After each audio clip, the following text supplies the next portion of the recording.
हाय मेरे प्यारे स्टूडेंट्स, आपकी इस प्यारे से YouTube channel Amit study centre 99 में आपका स्वागत है। तो आज की इस वीडियो में हम लोग जानेंगे कक्षा 10 क्लास 10 द सोशल साइंस के लघु या दीर्घोत्तरी प्रश्न। यह प्रश्न लघुत्तरी और दीर्घोत्तरी दोनों में पूछा जा सकता है और यह प्रश्न हर साल बोर्ड एग्जाम में पूछे जाते हैं और यूपी बोर्ड एग्जाम 2025 में भी यह प्रश्न पूछा जाएगा। आप अगर हमारे चैनल पर नए हैं तो हमारे चैनल को लाइक सब्सक्राइब शेयर करके जुड़ जाइए। हमारे चैनल को सब्सक्राइब करके जुड़ जाइए ताकि हम कोई भी वीडियो बनाएं आप तक मैसेज पहुंच जाए। और इस चैनल पर सभी सब्जेक्ट के सभी मोस्ट इम्पोर्टेंट क्वेश्चन कराए जाते हैं और हम आपकी तैयारी बहुत ही बेहतर बना देंगे और आप 90% प्लस अगर लाना चाहते हैं तो हमारे चैनल को सब्सक्राइब करके जुड़ जाइए। तो इसमें प्रश्न पूछा गया है, गांधी इरविन समझौता के प्रावधानों का वर्णन कीजिए। मतलब कह रहा है कि गांधी इरविन समझौता में प्रावधान क्या क्या बातें कही गई थी, तो उसी बातों को आप बताइए। यही प्रश्न पूछा गया है। तो अब हम देख लेते हैं गांधी इरविन समझौता। अब आपको कैसे लिखना है, तो पूछा गया है गांधी इरविन समझौता के प्रावधानों का वर्णन कीजिए। तो गांधी इरविन समझौता के प्रावधान, हेडिंग डालना है गांधी इरविन समझौता के प्रावधान। अगर आप इस तरह से लिखते हैं तो आपको जितना नंबर का क्वेश्चन रहेगा 4, 5, 6, 7, 8 पूरा का पूरा नंबर आपको दे दिया जाएगा। ये मैं गारंटी देता हूँ। बस आप इसी तरह से हेडिंग डालिए। कोई भी प्रश्न है तो अब इसका उत्तर देखिए। उत्तर में यही पहले हेडिंग डाल देना है गांधी इरविन समझौता के प्रावधान। गांधी इरविन समझौता के निम्नलिखित प्रावधान थे। कई प्रावधान थे। तो अब ये आखिर हुआ कब था, तो इसके बारे में थोड़ा सा आप लीजिए। सविनय अवज्ञा आंदोलन के परिप्रेक्ष्य में 5 मार्च 1931 ईस्वी को गांधी इरविन समझौता हुआ था। गांधी और इरविन के बीच गांधी इरविन समझौता हुआ था। कब हुआ था इसको मैं हाईलाइट किया हूँ, 5 मार्च 1931 ईस्वी को। किसके परिप्रेक्ष्य में? परिप्रेक्ष्य मतलब होता है समय। तो किस समय? सविनय अवज्ञा आंदोलन के समय हुआ था। तो आपको यह पूरी तरह से समझ में आ गया होगा।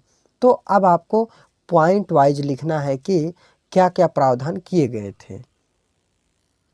इसमें पहला पॉइंट लिखना है, क्या लिखना है? सविनय अवज्ञा आंदोलन स्थगित कर दिया जाएगा।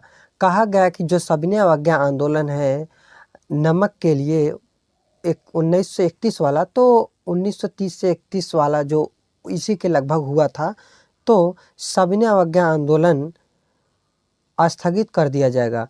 तो पहला बात यह कहा गया कि जो सविनय अवज्ञा आंदोलन है, स्थगित मतलब होता है उसको समाप्त कर दिया जाएगा, उसको रोक दिया जाएगा। सविनय अवज्ञा आंदोलन स्थगित कर दिया जाएगा, समाप्त कर दिया जाएगा। पहला बात यह कहा गया था। दूसरा बात क्या कहा, दूसरा प्रावधान क्या है? दूसरे पॉइंट में लिखना है, सरकार अध्यादेशों व मुकदमों को वापस ले। सरकार जो भी अध्यादेश जारी किया जाता है कि इनके खिलाफ यह कार्य किया जाना चाहिए, इनके खिलाफ यह कार्यवाही किया जाना चाहिए, तो अध्यादेश और जो भी मुकदमा चलाया गया था उसको वापस ले ले। कौन? सरकार। तो दूसरा पॉइंट हो गया। अब तीसरा पॉइंट लिखना है, हिंसात्मक अपराधियों को छोड़कर अन्य समस्त राजनीतिक बंदियों को मुक्त कर दिया जाएगा।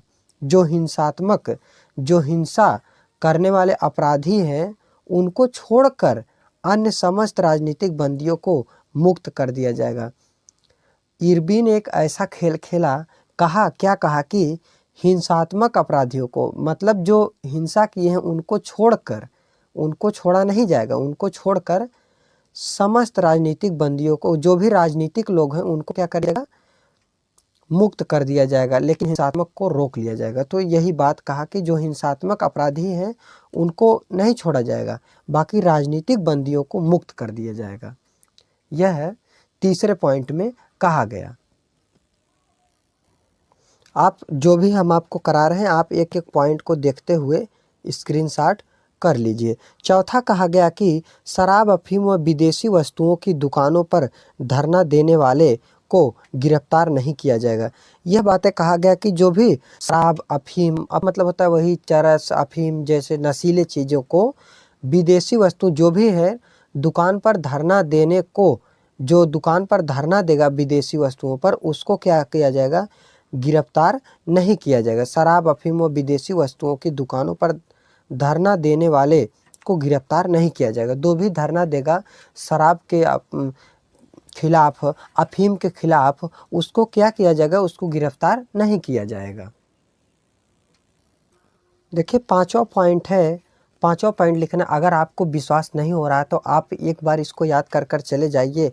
मैं गारंटी देता हूं कि आपके बोर्ड एग्जाम में पूछा जाएगा। जब आप पेपर देकर आएंगे तब आप ज़रूर हमको कमेंट करके बताएंगे कि जो आप बताए थे सेम टू सेम वही आया। तो हम लोग देखते हैं कौन सा क्वेश्चन बार बार पूछा जाता है, उसी क्वेश्चन को कराते हैं और फालतू चीज़ें नहीं कराते हैं।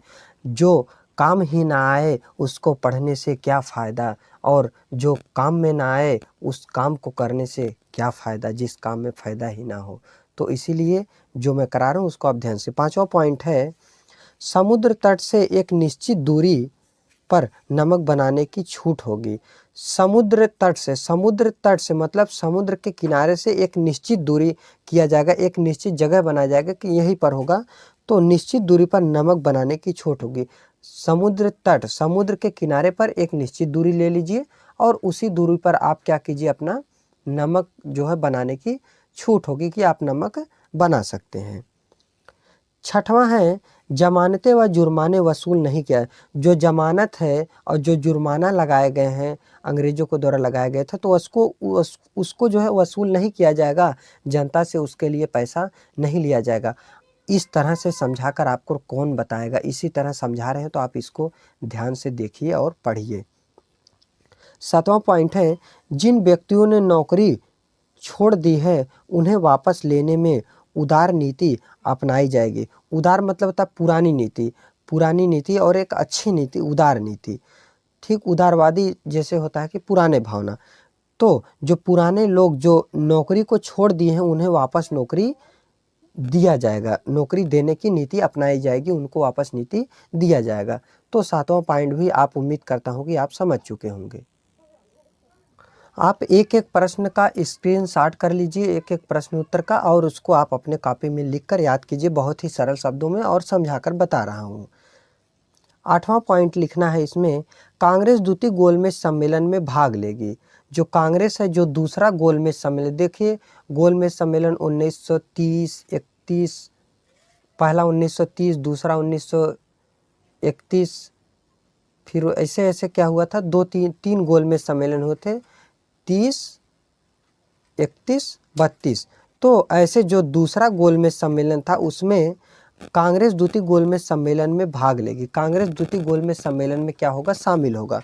9वां पॉइंट है, विदेशी वस्तुओं के बहिष्कार का राजनीतिक हथियार के रूप में प्रयोग नहीं किया जाएगा। मतलब विदेशी वस्तुओं का बहिष्कार करके उनको, मतलब बहिष्कार किया जाएगा, उनको नहीं लिया जाएगा, उसका विरोध किया जाएगा, ऐसी बातें करके विरोध किया। इसी बहिष्कार का मतलब यही चीज़ होता है, किसी के वस्तु और उसी विरोध को राजनीतिक हथियार के रूप में प्रयोग नहीं किया जाएगा। जो विरोध आप कर रहे हैं उसको राजनीतिक हथियार के रूप में मत समझिए, उसको आप उतना ही भर रहने दीजिए, यही चीज़ें इसमें कहा गया।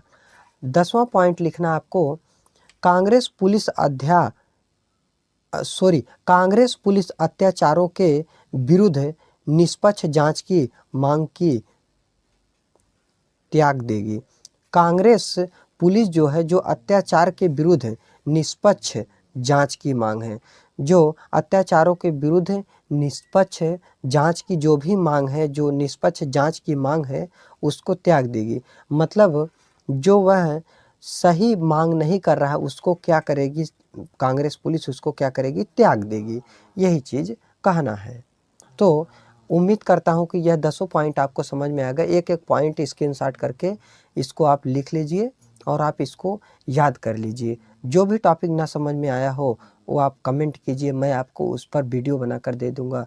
आप कमेंट करेंगे तो आपको मैं पूरी वीडियो बनाकर दे दूँगा किसी भी टॉपिक पर। हर व्यक्ति का जन्म कुछ न कुछ बड़ा करने के लिए किया गया है। कोई भी व्यक्ति तेज कमज़ोर नहीं होता है, जो जैसा मेहनत करता है वो वैसा हो जाता है। देखिए यह प्रश्न हर साल पूछे जाते हैं, 90% प्लस लाने के लिए मेरे चैनल को आप सब्सक्राइब कर दीजिए। इस चैनल पर सभी वीवीआई वेरी इम्पोर्टेंट क्वेश्चन को कराया जाता है। मेरा चैनल अमित स्टडी सेंटर 99। तो आपको यह वीडियो पसंद आया होगा तो तभी आप इस वीडियो को सब्सक्राइब कर दीजिए। धन्यवाद।